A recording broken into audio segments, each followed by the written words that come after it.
በዘመናዊው ዓለም አኗኗሩን በማቅለል የሚያውቁት የብርሃን ባንክ የሞባይል ባንክ አገልግሎት አሁን ደግሞ የበለጠ ዘምኖ ለአጠቃቀም ምቹና ቀላል ሆኖ ለአንድሮይድ ሞባይል ስልክ ተጠቃሚዎች ቀርቧል። አዲሱን የብርሃን ባንክ አንድሮይድ አፕ ወይም መተግበሪያ ከጉግል ፕሌይ ስቶር ላይ ብርሃን ሞባይል በሚል ስም ያገኙታል። ወደ ስልክዎን በመጫን ስለ ሂሳቦ መረጃ፣ ገንዘብ ለማስተላለፍ፣ የሞባይል አየር ሰዓት ለመግዛት፣ ስለ ብድሮ ሁኔታና ሌሎች በርካታ አገልግሎቶችን ለማግኘት በቀላሉ ይጠቀሙበታል። ለበለጠ መረጃ በአቅራቢያ ወዳለ የብርሃን ባንክ ቅርንጫፍ ጎራ ይበሉ። ብርሃን ባንክ እንደ ስማችን ብርሃን ነው ስራችን። ተመልሰናል አድማጮቻችን። ወደ ኤፍኤም 95.1 ላይ ትገኛላችሁ። ፉትቦል ካፌ ነው ፕሮግራሙ። የሊቨርፑልን ጉዳይ እንመልከት። ሊቨርፑል እንግዲህ 15ኛ ሽንፈት ከፓሪስ ጨዋታ በፊት አጋጥሞታል። ይህንን ጉዳይ እናንሳው። በሊቨርፑል እንግዲህ የውድድር ዓመቱ ጥሩ እንዳልሆነ እየተመለከትን ነው የምንገኘው። ነገር ግን ተከታታይ ጨዋታዎችን እየተሸነፈ መጥቷል። አሁን ደግሞ ከፔዤ ጋር በጣም ጠንካራ የሆነ ሻምፒየንስ ሊግ ጨዋታ አለበትና ከዛ በፊት ደግሞ ከዚህ ከኤፍኤ ካፕ ውድድር ውጭ ይሆናል። በማንቸስተር ሲቲ በጣም መጥፎ በሆነ መንገድ ተሸንፈውና በተለይ ጎሎቹ ይህንን ይገልጻሉ። እናንሳኝ ጉዳይ ልክ ነው። ሊቨርፑል በቀደም በማንቸስተር ሲቲ የገጠመው ሽንፈት በጣም የሚገርም የማይጠበቅ ሽንፈት አይደለም። ሊቨርፑል በማንቸስተር ሲቲ ሊሸነፍ ይችላል፣ ግን በሲዝኑ ለመጀመሪያ ጊዜ አይደለም እንደዚህ ሊቨርፑል ሲሆን ስናይ። ስለዚህ ብዙ ጥያቄ የሚያስነሳ ነው። ያን ያህል የሚያስገርም ላይሆን ይችላል፣ ግን አሁን ምንድነው መወሰን ያለበት ሊቨርፑልን አርነ ስሎትን በተመለከተ የሚል ግን ትልቅ ኮንቨርሴሽን የሚያስከስት ነው። በፔዤ ደግሞ ከተሸነፉ በተለይ የሚሸነፉበት መንገድ በቀደም በታየው አይነት ሁኔታ በሰፊ ውጤት የሚሆን ከሆነ ምን ይባላል፣ በሊቨርፑል ውሳኔ የሚወሰነው ከመርሲሳይድ እስከ ማሳቹሴትስ ነው ይባላል። እዛው ሊቨርፑል ውስጥ ያሉት የክለቡ የዕለት ተዕለት ስራን የሚከውኑ ሰዎችና ባለቤቶቹ ደግሞ በማሳቹሴትስ የሚኖሩት ሰዎች። ሊቨርፑል ሁልጊዜ ምን ይባላል ኢሞሽናል ውሳኔ ባለመወሰን የሚታወቅ ነው። ባለፉት 15 ዓመታት በአብዛኛው ተጫዋቾች የፈረሙበት፣ አሰልጣኞች የተቀጠሩበት፣ ተጫዋቾች የለቀቁበት፣ አሰልጣኞች የተሸኙባቸው አጋጣሚዎች በአብዛኛው በምክንያት በማሰብ እንጂ በስሜት በመነዳት የተወሰኑ ውሳኔዎች አይደሉም። እና በዚህ ትልቅ ኩራት አለ ሊቨርፑልን በተመለከተ። የዴታ ሰዎች ነን፣ የሳይንስ ሰዎች ነን። ስለዚህ በሃርድ ኮር ፋክትስ ነው ውሳኔ የምንወስነው፣ በስሜት አይደለም። ይሄኛው የውድድር ዘመን መጥፎ እንኳ ቢሆን መጥፎ የውድድር ዘመን ነው። 15ኛ ሽንፈታቸው 15 ሽንፈት አንድ ቡድን ከተሸነፈ ቅድም ስለ አርሰናል መጥፎ ነው ሁኔታዎች ያሉት አሁን ምናምን ስንል 5 ጨዋታ ተሸንፎ ነው አርሰናል። ከአርሰናል በ3 እጥፍ ማለት የበለጠ ተሸንፏል ሊቨርፑል። መጥፎ ሲዝን ነው። በተለይ ውድድር ዘመኑ ሲጀመር ከነበረው መጠበቅ አንጻር ይሄኛው የውድድር ዘመን ሊቨርፑል አምና ሻምፒዮን ነበር። ከነዚህ ትልልቅ ዝውውሮች በኋላ ኮንሶሊዴት ያደርጋል። በቃ የፕሪሚየር ሊግ ኃይል ሆኖ ለሚቀጥሉት አመታት የመቆየት ፍላጎት ስላለ ነው እነዚህ ዝውውሮች የተፈጸሙት እና በብዙ ገማቾች፣ በብዙ ቡክ ሜከሮች፣ በብዙ ሚዲያዎች ሊቨርፑል የፕሪሚየር ሊግ ሻምፒዮን ይሆናል የሚል ግምት ነበር የተሰጠው። የዋንጫ ፍክክር ውስጥ አልነበረበትም። የውድድር ዘመን ሁለተኛ ወር በኋላ ኮላፕስ ማድረግ ጀመሩ። ግን በሊቨርፑል በኩል ያለው መልእክት ሁልጊዜም ወጥ ነው። መልእክት የምታገኘው የክለቡ ሊቀመንበር ወጥተው ጋዜጣዊ መግለጫ ሲሰጡ ስለምናይ አይደለም። የክለቡ ሲኢኦ፣ የክለቡ የስፖርት ዳይሬክተር አሰልጣኙን በተመለከተ በሌሎች ሊጎች የሚደረገው አይነት የኮሚኒኬሽን ስልት የለም። እንግሊዝ ውስጥ ብዙ ጊዜ ያነሳዋሉ። ይሄን የምታገኘው ከምታምኛቸው ጋዜጠኞች ነው፣ ከምታምኛቸው ብዙሃን መገናኛዎች ነው። ሁሉም ብዙሃን መገናኛዎች ሊቨርፑልን በተመለከተ የሚታመን ዘገባ ያወጣሉ ማለት አይደለም። ሁሉም ጋዜጠኞችም እንደዛ ግን አሉ ጥቂት ሆነው ግን በአመታት ውስጥ ባሏቸው የምንጮች ጥራት ምክንያት የሚታመኑ ጋዜጠኞች። እነዛ ጋዜጠኞች አመቱ ሙሉ ሲሉ የቆዩት አሰልጣኙ በሚዲያ አንዳንድ ጊዜ ደጋፊዎቹም ቅር መሰኘታቸው እየታየ ጭምር፣ በተለይ ደግሞ በኦንላይን ሚዲያ ከፍተኛ ትችት እየቀረበባቸው ጭምር ከሊቨርፑል የሳቸው ነጣ ፈንታ ከሚወስኑት ዋና ሰዎች የሊቨርፑል ደጋፊዎች ስሜት የአሰልጣኙን መቆየትና መሸኘት አይወስንም። በመጨረሻ የሚወስኑት አለቆቻቸው ናቸው እና አለቆቻቸው አሰልጣኙ ላይ ያላቸው መተማመን በጭራሽ ተሸራርፎ አያውቅም። አሰልጣኙን የማሰናበትና በሌላ ሰው የመተካት ጉዳይ የኮንቨርሴሽን ጉዳይ አልነበረም። እስካሁን ድረስ እንደዛ የሚባለው ምክንያቱም ይሄኛው የውድድር ዘመን መጥፎ መሆኑ የሚያከራክር ባይሆንም ድንገት ግን አሰልጣኙ በአንድ ጀንበር መጥፎ አሰልጣኝ አልሆኑ። ድንገት አርነ ስሎት መጥፎ አሰልጣኝ አይደሉም። እንደዛ አይሰራም ነገሩ። አምናም እኮ የርገን ክሎፕን የሚያክል ታላቅ አሰልጣኝ የመተካትን እዳ አሁን ምን አይነት ክርክር ልታቀርቢ? አይ በክሎፕ በሰራው ቡድን ነው ሻምፒዮን የሆነው። ኦኬ አንድ የክርክር አይነት ነው እሱ። ሌሎች ትልልቅ አሰልጣኞች በለቀቁበት ጊዜ ግን እንደዛ አልሆነም። ሌሎች ትልልቅ አሰልጣኞች ይለቁ፣ እነሱን መተካት በጣም አስቸጋሪ ነበር እና ታሪካዊ ትልቅ አሰልጣኝ ናቸው የርገን ክሎፕ። የእሳቸውን ግርማ መተካት ብቻ፣ የእሳቸውን በሊቨርፑል ደጋፊዎች ውስጥ ያለን ስፍራ መተካት ብቻ፣ እንደ አሰልጣኝ ያላቸውን ችሎታ መተካት ብቻ ማለት አይደለም። ክሎፕ ሲሄዱ ትተውት የሄዱት ክፍተት በጣም ትልቅ ክፍተት፣ ያንን መሙላት በጣም ናቹራል በሆነ የክሎፕ ኮፒካት መሆን ሳያስፈልጋቸው ሌላ ክሎፕ ለመሆን ሳይሞክሩ በራሳቸው ሰብእና በስሎትነታቸው ብቻ ሆነው ያለ ብዙ ዝውውር ኦልሞስት ያለ ምንም ዝውውር ኬሳ የነበረው ሚና በጣም ውስን ጥቂት ስለነበር በዋንጫ መውሰዳቸው የቡድን አባል ከመሆን በተሻገረ ሁኔታ የሚጠቀስ የረባ ሚና ስላልነበረው ያለ ምንም ተጨማሪ ዝውውር የራሳቸውን አንዳንድ ግብአቶች ጨምረው ቡድኑን ሻምፒዮን አድርገውታል። እና ስሎት የትኛው ነው? ያ ስሎት ነው ወይስ ይሄኛው ስሎት? የአሁኑ ስሎት የአሁኑ የስሎት ቨርዥን ጥሩ አይደለም፣ ግን ባለፈው የውድድር ዘመን ያሻሻሏቸው ነገሮች ነበሩ እና አሁን የገጠማቸው ችግር ራሳቸው ከትችት ነጻ የሚሆኑበት ባይሆንም ብዙ የሚተቹባቸውን ውሳኔዎች ወሰኑ ቢሆንም ግን ችግሩ ስሎት ብቻ አይደሉም የሚል አይነት ኮንሰንሰስ አለ በሊቨርፑል ሰዎች። የእኛ ሳይንስ የሚነግረን እሱን ነው የሚሉት። የእኛ ዴታ የሚነግረን፣ የቡድኑ አዝማሚያ የሚነግረን ሌሎች ሚቲጌቲንግ ምክንያቶች አሉ። አንደኛው የቅድመ ውድድር ዘመን ዝግጅታቸው ተጨናግፏል። በጣም በሚያሳዝን የተጫዋች የቡድን ጓደኛቸው ህልፈት ምክንያት በዲዮጎ ዦታ ምክንያት አሁን የሴንቲሜንታል ምክንያቱ እንዳለ ሆኖ ፕሪሲዝናቸው ለ2 ሳምንት ተቋርጦ ነበር። በዚህ ምክንያት ብቻ ስሜቱ እንዳለ ሆኖ ስሜቱ ከ2 ሳምንት በላይ የሚፈጅ መሆኑ እንደተጠበቀ ሆኖ በፕራክቲካሊቲ ብቻ እንኳን 2 ሳምንት ከዛ በኋላ ልምምድ አላደረጉም ተጫዋቾች። ስተዛባ ማለት ነው ፕሪሲዝን። ግን ደግሞ የዦታ ትራጀዲ በቀላሉ ከተጫዋቾቹ ህሊና የሚጠፋ አይደለም። ይሄ አሁን ከአሰልጣኙ ቁጥጥር ውጪ ነው። የቡድን ስብስቡ ሚዛን የሳተ ነው። ብዙ ገንዘብ ያውጡ እንጂ አንደኛ የለቀቁ ተጫዋቾች አሉ። የለቀቁ ባለፈው የውድድር ዘመን ጎላ ያለ ሚና የነበራቸው ትሬንት አሌክዛንደር አርኖልድ፣ ሉዊስ ዲያዝ፣ የዦታ በፍላጎታቸውም ባይሆን ግን በህይወት እጣ ፈንታ ምክንያት ዳርዊን ኑኔዝ የጀመረ አልነበረም፣ ግን ወሳኝ የስኳድ ተጫዋች፣ ጠቃሚ የስኳድ ተጫዋች ነበር። እነዚህ ሁሉ ተጫዋቾች ባለፈው የውድድር ዘመን የነበሩ ለቀዋል። ብዙ ገንዘብ ቢያወጡም ግን የትራንዚሽናል የሚመስል ነበር። ከዛ ደግሞ የቀረው ስብስብ የሚዛን መፋለስም መዛባትም ያለበት ነው። አንዳንድ ዲፓርትመንቶች ላይ የውድድር ዘመኑ ከመጀመሩ በፊት የነበሩ ስጋቶች ነበሩ። ገና የመጀመሪያ ፊሽካ ድምጽ ሳይሰማ ገና ከቦርንመዝ ጋር ከመጫወታቸው በፊት እነዛ ችግሮችን ማስተዋል ይቻል ነበር። ይሄ ከአሰልጣኙ ቁጥጥር ውጪ ነው። ልምድ ያለው የመሀል ተከላካይ ለማምጣት የአሰልጣኙ ችግር አይደለም። ለምሳሌ ከማርክ ጌሂ ይልቅ ጂዮቫኒ ሊዮኒን ማምጣትን ያስቀደሙት። ሊዮኒ 18 ዓመቱ ነው። 17 ጨዋታ ብቻ ያደረገ ትልቅ ተሰጥኦ ነው። እምቅ ችሎታ አለው።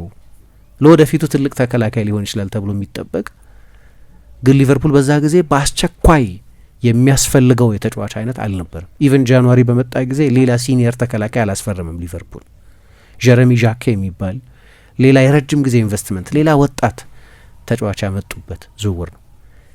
ይሄ ከአሰልጣኙ ቁጥጥር ውጪ ነው። ደግሞ ጉዳቶች ገጥመዋቸዋል። አሁን አሌክሳንደር ኢሳቅ ተመልሷል፣ ግን ከቡድኑ ጋር ምንም አይነት ዝግጅት አላደረገም ለወራት ከኒውካስል ጋር በገባበት ምልህ ምክንያት። ግን ደግሞ ከመጣ በኋላም ጉዳቶች ፈትነውታል። ትልቁ ፈራሚያቸው የብሪታንያን ሬከርድ ያሻሻሉበት ፈራሚያቸው። ሌሎችም ብዙ ተጫዋቾች ተጎድተውባቸዋል። በሲዝኑ በሙሉ ጉዳቶች ነበሩባቸው። እነዚህ ሁሉ ነገሮች ከአሰልጣኙ ውጪ የሆኑ ናቸው እና እኛ እነሱን የምናያለን የሚሉት የአሰልጣኙን ድክመቶች አሉባቸው። አሰልጣኙ ግን እናያለን። ግን በቀደም በሲቲ የተሸነፉበት ሁኔታ ችግሩ ምንድን ነው? እኚህ ሰው መፍታት ይችላሉ የችግሩን የሚል ጥያቄ የሚያስነሳ ሆነ። በሌሎች ጨዋታዎች ያየ ነው። ሊቨርፑል ጥሩ የተጫወተ የመሰለበት ጨዋታ ነው። የሚገርም የመጀመሪያ ጎል እስኪቆጠር ድረስ ሊቨርፑል ጥሩ የተጫወተ ነበር። ማንም አያስታውሰውም። 4-0 ከተሸነፍሽ በኋላ ሊቨርፑል ጥሩ ተጫውቶ ነበር። አይሰራም። 4-0 ተሸንፏል ቡድኑ። ማተር የሚያደርገው ስታት እሱ ነው።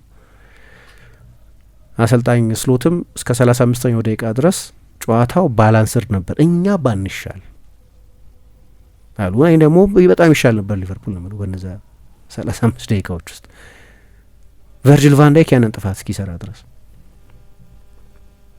ቫን ዳይክ ብቻው ተጠያቂ አይደለም። ከ6000 በላይ ደቂቃ ተጫውቷል በ34 አመቱ ወርዷል፣ ይታያል ቨርጂል ቫን ዳይክ መውረዱ። ለአራተኛ ጊዜ በዚህ ውድድር ዘመን የፍጹም ቅጣት ምት አሰጥቷል።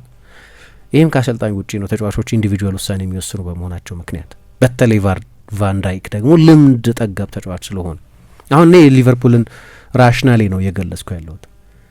ጊዜ እየተሰጣቸው ያለው ለዛ ነው። ያቺ የፍጹም ቅጣት ምት ተገኘች እና ከዛ በኋላ ፋይት አላደረግም። እኔ እንዲያውም ያሳስበኝ እሱ ነው።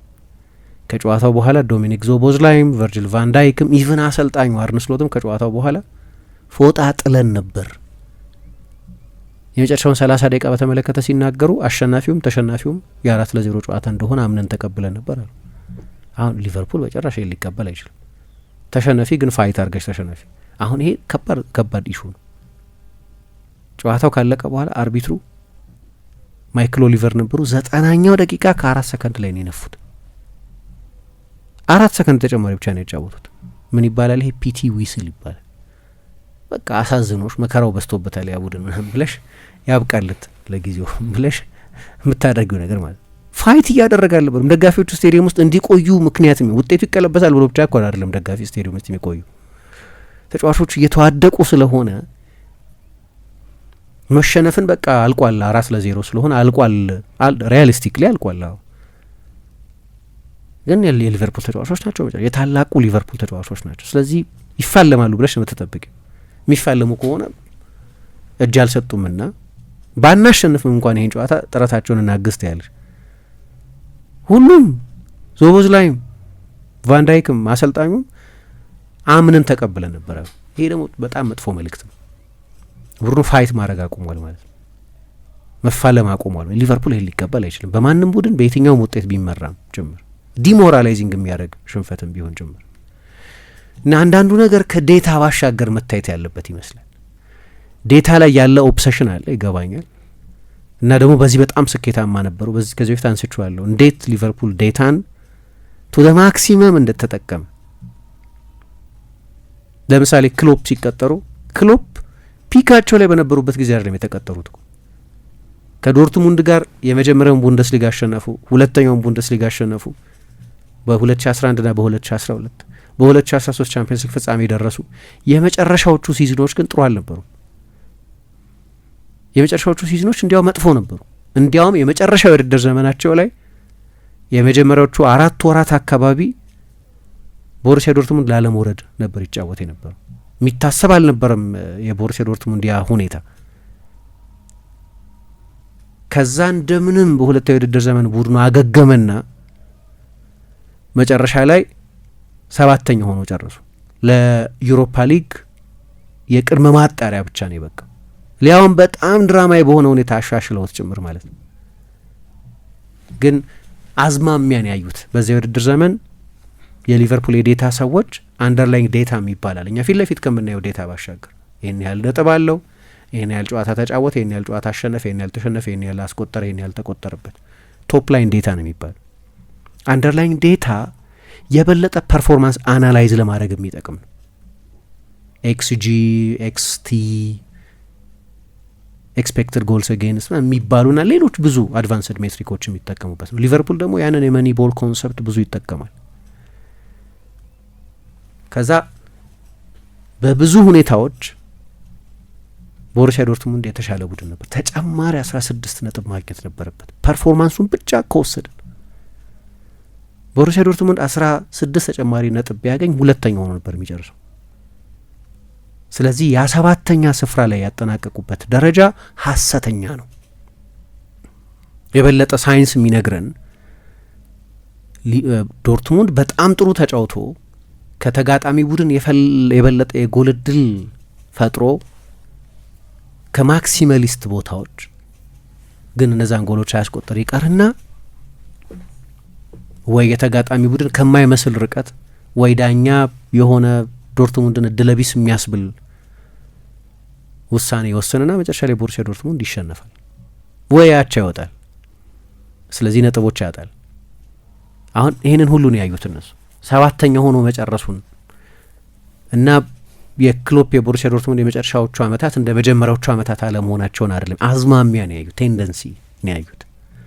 ቡድኑ ጥሩ ነበር እስከዛ ድረስ። እንግዲህ የሚለቁባቸው ተጫዋቾች በየአመቱ ጎትዘ፣ ጉንዶዋን፣ ማትስ ዩሜልስ፣ ሌሎች ተጫዋቾች መኖራቸው እንደተጠበቀው ነው። እነሱን መተካት የበለጠው ስብስብ መሆኑ እንደተጠበቀው ሆኖ ከባየርን ጋር መፎካከር ለቡንደስሊጋ ለረጅም ጊዜ የማይቻል መሆኑ እንደተጠበቀ ሆኖ ግን ያም ሲዝን መጥፎ አልነበረም።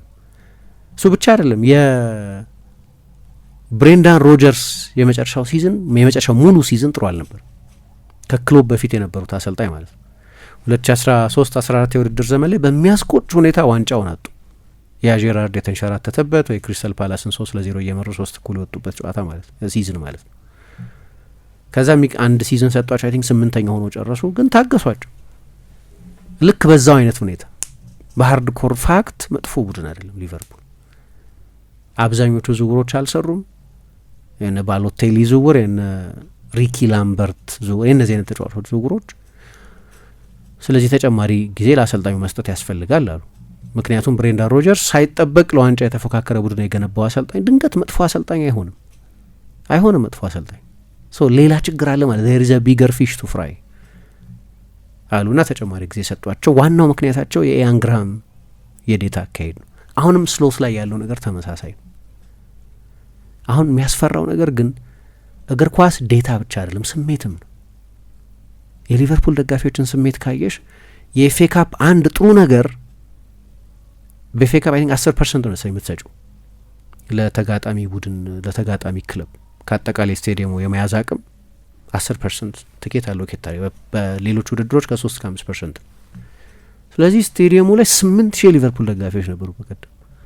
በቻምፒየንስ ሊግና በፕሪሚየር ሊግ 8000 የአዌ ደጋፊዎች አታይም። ከሜዳ ውጭ የመጣው የእንግዳው ቡድን ደጋፊዎች አታይም። በጣም ኃይለኛ ስሜት ነበር በሊቨርፑል ደጋፊዎች በኩል። የማንቸስተር ሲቲን ደጋፊዎች ድምፅ ውጠውት ነበር። ከዛ 60 ደቂቃ ሆኖት ጨዋታው አንድ ባንድ ጥርግ ብሎ ሲወጡ ታያለሽ። ጨዋታው ሲያልቅ በጣም ጥቂት የሊቨርፑል ደጋፊዎች ብቻ ናቸው የነበሩት። ይሄ ነገር ለመጀመሪያ ጊዜ የታየ አይደለም። በአንፊልድ በሚደረጉ ጨዋታዎችም ተመሳሳይ ሁኔታ እናይ ነበረ። ባለፈው የቶተናም ጨዋታ ላይ ሪቻርልሰን ያንን ጎል ሲያስቆጠር ስቴዲየም ውስጥ ከፍተኛ ተቃውሞ ሰምተናል። ተመልሰናል። አድማጮቻችን አራዳ ኤፍኤም 95.1 ላይ ትገኛላችሁ። ፉትቦል ካፌ ነው ፕሮግራሙ። የሊቨርፑልን ጉዳይ እያነሳን እንገኛለን። የሊቨርፑልን ጉዳይ እያነሳን ነው። ያው ሚቲጌቲንግ ምክንያቶች አሉት። የአሰልጣኙ ችግር ብቻ አይደለም፣ ሌሎች ከአሰልጣኙ ቁጥጥር ውጭ የሆኑ ችግሮች አሉ የሚል ነው። እኔ የማያስፈልግ ሌላ አብዮት ውስጥ የሚገባ ይመስለኛል። ወይም ባለፈው ክረምት ይሆናል ብለን ያላሰብነው አይነት ማያስፈልግ እንኳ ላይሆን ይችላል። ግን ለምሳሌ በግልጽ የሚታዩ አንዳንድ ድክመቶች አሉ። አሰልጣኝ ስሎት በኃላፊነት ቢቀጥሉም ባይቀጥሉም አርነ ስሎት በጄራርድ በሻቢ አሎንሶ ቢተኩም ባይተኩም የሚጠብቋቸው ትልልቅ ለውጦች አሉ ይመስለኛል። ለምሳሌ ቨርጅል ቫንዳይክን የሰሞኑ ሁኔታ ካየሽ በእድሜው ምክንያት ስለነገሩ ይሄ ሲዝን ሲያበቃ 35 ዓመት ይሆነዋል እና የመጨረሻ ኮንትራቱን እንደፈረመ ግልጽ ነበር ባለፈው ሲዝን። አሁን ግን እኔ ደግሞ ደቂቃም የበዛበት ይመስለኛል። ብዙ ተጫወተ ያለ ምንም ረፍት፣ ምናልባት ብቻኛው የሊቨርፑል ተጫዋች ነው ምንም ረፍት የማያገኝ ተጫዋች እና ትልልቅ ስህተቶች ሲሰራ እያየን ነው። ከዚህ በፊት ከቫንዳይክ እናየዋለን ብለን ያልገመት ነው። ለምሳሌ አንድ ቦታ እያየው ነበር፣ ትክክል ከሆነ እርግጠኛ አይደለሁም፣ ግን ምሳ በዚህ ውድድር ዘመን 4 የፍጹም ቅጣት ምት ታሰጠ። ከዛ በፊት በሊቨርፑል ተጫዋችነት ዘመኑ በሙሉ 4 አላሰጠ። በአንድ ሲዝን የሆነው ነገር በቃ በኃይለኛ ኮላፕስ ነው ያለው። ሌጀንደሪ ተጫዋች የሊቨርፑል ብቻ ሳይሆን የፕሪሚየር ሊግም ከምንጊዜም ታላላቅ ተከላካዮች አንዱ ተደርጎ የሚጠቀስ ነው። እንደዛ መባሉም የሚበዛበት አይመስለኝም። ግን አሁን የግድ የእሱን ተተኪ ማግኘት ያስፈልጋል። ሲኒየር ተከላካይ ማምጣት አለባቸው። ግን ችግሩ ቫንዳይክ ብቻ አለመሆኑም። ኢብራሂማ ኮናቴ ከክለቡ ሊለቅ ይችላል እየተባለ ነው። አመቱ ሙሉ የቆየ ነው እስካሁን ድረስ። ሪያል ማድሪድ ሲባል ነበር። እኔኛውን የኮናቴን ቨርዥን ሪያል ማድሪድ የሚፈልግበት ምክንያት አይታየኝም፣ ጥሩ እየተጫወተ ስላልሆነ። ግን ኮንትራቱን እስካሁን ድረስ አላራዘመም። ሊለቅ የሚችልበት አጋጣሚ ያለ አሁንም ከ2 ወር በኋላ ሌላ ሲኒየር ተከላካይ ማለት ነው። ግን እሱም ቢሆን በዚህኛው የውድድር ዘመን በየትኛውም የተጫዋችነት ተጫዋችነት ዘመኑ ተጫውቶት የማያውቀውን የጨዋታ ቁጥርና የደቂቃ ብዛት ነው የተጫወተው። ጆ ጎሜዝ ሁልጊዜም ቢሆን የረጅም ጊዜ መፍትሄ አልነበረም። እሱም ሁልጊዜ ጉዳት የሚያስቸግረው ተጫዋች ነው። ጂዮቫኒ ሊዮነ፣ ጀረሚ ዣኬ ሳይቀር እኮ ነው የተጎዱት። ዣኬ እዛው ከፈረመ ከ3 ቀን በኋላ ለሬን እየተጫወተ፣ ሊዮኒ ገና በመጀመሪያ ጨዋታው ለሊቨርፑል እየተጫወተ። ሁለቱም ወጣት ተጫዋቾች ናቸው። ሁለቱም የረጅም ጊዜ የቫንዳይክና የኮናቴ ተተኪዎች ሊሆኑ ይችላሉ። ለኢሚዲየሲ ግን ለአሁኑኑ ግን ሲኒየር ተከላካይ ማምጣት አለባቸው። ስለዚህ ይሄ ብቻውን ለውጥ ይፈልጋል። ምናልባት አንድ ተከላካይም ላይ በቃ ይችላል። ግብ ጠባቂም አሊሰን ቤከር በዚህ የውድድር ዘመንም ባለፈው የውድድር ዘመንም በተለይ ለግብ ጠባቂ ባልተለመደ ሁኔታ ብዙ ይጎዳል። ግብ ጠባቂዎች ይህን ያህል የጉዳት ችግር ሲያጋጥማቸው አትሰሚም ያን ያህል እና ባለፉት 3-4 ሲዝኖች በውድድር ዘመኑ ወሳኝ ጊዜ እንዲያውም እንደ ሊቨርፑል ሁለተኛ ግብ ጠባቂ ብዙ የሚጠቀም ያለ አይመስለኝም። የጥሎ ማለፍ ውድድሮች ላይ ሁለተኛ ግብ ጠባቂ መጠቀማቸው የተለመደ ስለሆነ ብቻ አይደለም። ኪቪን ኬለኸር ብዙ ጨዋታዎች ያደርግና ይነበራል ለሊቨርፑል ለሁለተኛ ግብ ጠባቂ ለነምበር 2 ባልተለመደ መጠን ይጫወት ነበር። ማማርዳሽቪሊ የእሱ የረጅም ጊዜ ተተኪ ተብሎ ታስቦ ነው የመጣው። ምናልባት የቁጥር አንድነት በራስ መተማመን ስላልተሰጠው ሊሆን ይችላል። ሁልጊዜም ቁጥር 2 እንደሆነ ስለሚያውቅ ሊሆን ይችላል። የማይንድሴት ጉዳይ ሊሆን ይችላል። በጣም ጥሩ ግብ ጠባቂ ነው። በላሊጋ አይተናል ይህንን። ምናልባት እሱ ሊሆን ይችላል የረጅም ጊዜ ቁጥር 1 ግብ ጠባቂያቸው። በተሰለፈ ቁጥር ግን የአሊሰን ተተኪ ትክክለኛው ተተኪ እሱ መሆኑን እያሳየ አይደለም። የቀኝ ተከላካይ መግዛትም ሳያስፈልጋቸው አይቀርም። ምክንያቱም የቀኝ ተከላካይ አልገዙ። ፍሪምፖንግ የቀኝ ተከላካይ አይደለም፣ ይጫወታል እዛ ቦታ ላይ እንጂ የቀኝ ተከላካይ አይደለም። መጀመሪያውኑ ሚስ ፕሮፋይል ሳይደረግ አልቀርም። ዊንግ ባክ አንዳንድ ጊዜ 10 ቁጥር ሆኖ ወደፊት ተጠግቶ ወይም በሳላ ቦታ ሲጫወት ያየ ነው ተጫዋች እንጂ እኔ መቼም ቢሆን አኮምፕሊሽድ የሆነ የቀኝ መስመር ተከላካይ የሚሆን አይመስለኝም። የአጨዋወት አዝማሚያው እንደዚህ አይነት ተጫዋች አይደለም። በአብዛኛው በሌቨርኩሰንም በባክስሪ ሲጫወት የቆየ ቡድን ነው። እሱ የበለጠ የሚያዋጣው ምናልባት አሎንሶ የሚመጣ ከሆነና አሎንሶ በሌቨርኩሰን የገነባውን አይነት ቡድን በባክስሪ የሚጫወት የዊንግ ባክ ሲስተም የሚጠቀም ከሆነ ብቻ እንጂ እኔ መደበኛ የቀኝ መስመር ተከላካይ አይመስለኝም። ትሬንትም የመከላከል ድክመት ነበረበት፣ ግን እኔ አይመስለኝም ይሄኛው ተጫዋች። ችግሩ ብራድሊ ያኔም የነበረው ፍርሃት የችሎታ ጥያቄ አይደለም። እንዲያውም ከትሬንትም ከፍሪምፖንግም የበለጠ ሶሊድ የአንድ ለአንድ ተከላካይ ነው፣ በመከላከል ይሻላል። ግን እንደ አጋጣሚ የሆነው ደግሞ የጉዳት ታሪክ ቁጥሩ አይደለም። ከ50% በታች ነው አቬይለብል የሚሆን እዛ ቦታም ላይ ሰው ሊያስፈልጋቸው ይችላል። አንዲ ሮበርትሰን የሚለቅ ከሆነ የሚቀራቸው የግራ ፉልባክ ሚሎሽ ኬርኬዝ ብቻ ይሆናል። ስለዚህ እዛም ቦታ ላይ ቢያንስ የኬርኬዝ ቤንች የግራ ፉልባክ ማምጣት ሊያስፈልጋቸው ይችላል። ስታዩ በቃ ትልቅ የኮንስትራክሽን ሳይት መሰለ ሊቨርፑል። ሚድፊልድ ቦታ ላይ ተጫዋች መጨመር አለባቸው። ዴብዙ ልክ አይደለም። በኤንዶ አያምኑም። በዋታሮ ኤንዶ ላይ እምነት የላቸውም። ባለፉት 2 ሲዝኖች ይህንን ያየ ነው። ሲኖርም ማለት ነው ለሳቸው ስታይል የሚሆን ተጫዋች አይደለም ማለት ነው። እዚህ ቦታ ላይ ማሪ 1 ወይ 2 ተጫዋቾች የግድ ያስፈልጓቸዋል። እንዲህም ከሆነ ከርትስ ጆንስ ራሱ ሊለቅ ይችላል የተባለ ስለሆነ ማለት ነው። አሁን እሱ ያለበት እድሜ የቢት ፓርት ተጫዋች ሆኖ መቀጠል ብቻ የሚፈልግበት እድሜ አይደለም። ይሄ ደግሞ አንድ የሚያመጣው የስሜት ጉድለት አለ። ቡድን ውስጥ ያለ ብቸኛው ስካውሰር እሱ ነው። አሁን የትሬንት መልቀቅ እንደ ማንኛውም ተጫዋች መልቀቅ ተደርጎ አይደለም የታዩ፣ የአንድ ስካውሰር መልቀቅ ነው። የለቀቀበት ሁኔታ በነጻ መልቀቁ ምናምን ብዙ በሊቨርፑል ደጋፊዎች በኩል ቂም የፈጠረ ቢሆንም ግን ደግሞ የስሜት ድልድይም የነበረ ነው። እሱም ይለቅ ከሆነ ደግሞ የስኳር ተጫዋች ነውና ቢያንስ ሌላ ተጫዋች መጨመር ሊያስፈልጋቸው ይችላል። ከሁሉ በላይ ከባዱ ነገር የሞሐመድ ሳላህ መልቀቅ ወርዷል። ስለዚህ መልቀቁ የአምናውን ቨርዥን አያሳጣቸውም። አምና ኮንትራት ሳያድስ ቢለቅ ኖሮ የ60 ምናምን የጎል አስተዋጽኦ ሲዝን ካሳለፈ በኋላ ነበር ይለቅ የነበረው እና ያኔ የበለጠ ከባድ ይመስል ይሄኛውን የሳላህን ቨርዥን ማጣት በጣም ከባድ ላይ መስል ይችላል። ግን ለ9 ዓመት ሊቨርፑልን ያገለገለውን ሳላህን ነው የምታጭው። በየሲዝኑ ቢያንስ 40 የጎል ኮንትሪቢሽን ጎል ሲደመር አሲስት የነበረውን ተጫዋች ያ ቦታ መሞላት አለበት። ምናልባት የግራ ክንፍ አዲስ ፈጣን የባላጋራ ቡድን ተጫዋቾችን አልፎ መሄድ የሚችል የዲያዝ ካራክተር ያለው ምን እያልን ነው ማለት ነው? ሙሉ ቡድን መገንባት ማለት ነው። ይሄ ሁሉ ከስሎት ውጪ አሁን እንግዲህ ያልኩ ያለሁት እሳቸው መተቸት የለባቸውም አይደለም ነጥቡ። ቅድም መጀመሪያ እንዳነሳሁት የሊቨርፑል ሀሳብ ይሄ ይመስላል። ለአሰልጣኙ ጊዜ መስጠት ያስፈልጋል የሚለው ስሌት ይሄ ሁሉ እኮ ከአሰልጣኙ ቁጥጥር ውጭ ያለ ነገር ነው። ሄድ ኮች ናቸው። ዝውውሮች ላይ ያላቸው ውሳኔ ሰጭነት በጣም ውስን ነው። ስለዚህ ከሆነ ማይክል ኤድዋርድስና ሪቻርድ ሂውዝ ናቸው የበለጠ ጥያቄ የሚሆኑት። አሁን አንዱ ፍርሃታቸው አላቅም ሻቢ አሎንሶ ዶግማዊ እንደሆነ ፎርሜሽንን በተመለከተ ለምሳሌ ሩበን አሞሪም ላይ እንዳየ ነው አይነት በዛ ፎርሜሽን ላይ ባለው እምነት ምክንያት ያ ስብስብ ለዛ አይነት ፎርሜሽን የሚሆን እንኳ ባይሆን ለዛ ለአሰልጣኙ የፎርሜሽን ምርጫ ተብሎ የተዋቀረ እንኳ ስብስብ ባይሆን ግን በዛ መንገድ ነው መጫወት ያለብኝ የሚል ቁርጠኝነት ነበረው አሰልጣኙ። አሎንሶ ፕራግማቲክ ይመስላል። ወደ ሪያል ማድሪድ ከሄደ በኋላ እንዳየነው ኦልሞስት በባክስሪ በጥቂት ጨዋታዎች ካልሆነ በስተቀር አልተጫወተም። ግን የተሳካለት በዛ ፎርሜሽን እየተጫወተ ነው እና ኢንሲስት የሚያረግ ከሆነ ደግሞ ለባክስሪ የሚሆን ቡድን ነው መገንባት ያለብሽ ማለት እሱ ከመጣ። ስለዚህ ደግሞ የበለጠ ኤክስፔንሲቭ ሪቢልድ ይሆናል ማለት ነው። ሩበን አሞሪምን እኮ ኮንሲደር አድርገውት ነበር ይባላል። አሎንሶ አልሳካ ሲል መጀመሪያ እሱ ነበር ያሰቡት፣ ወይ ካሰቧቸው መካከል እሱ አንደኛው ነበር። ብቻኛው አይደለም ኦፍኮርስ። ግን ወዲያው የእሱን ጉዳይ የተዉበት ምክንያት ለዛ ሲስተም ስፔሲፊክ ለሆነ አሰልጣኝ ቡድኑን ለመገንባት እንደገና እስከ 300 ሚሊዮን ፓውንድ አካባቢ ሊጠይቀን ነው ብለው ነው እሱን ሳይቀጥሩት የቀሩት የሚሉ ሪፖርቶች እንሰማ ነበር። አሎንሶ እንደዛ ከሆነ አይ አርነ ስሎትን ተጨማሪ እድል መስጠት ሳይኖርብን አይቀርም የሚል አስተሳሰብ ያለ ይመስላል። ግን ደግሞ የሊቨርፑል ይሄ አዲስ ቡድን የመገንባት መልክ በአሰልጣኝ ሁኔታ ላይ ብቻ የሚወሰን አይደለም። አሁን የምታየው ነገር ሪቻርድ ሂውዝ በሳውዲ ክለቦች እየተፈለጉ ያሉ ናቸው።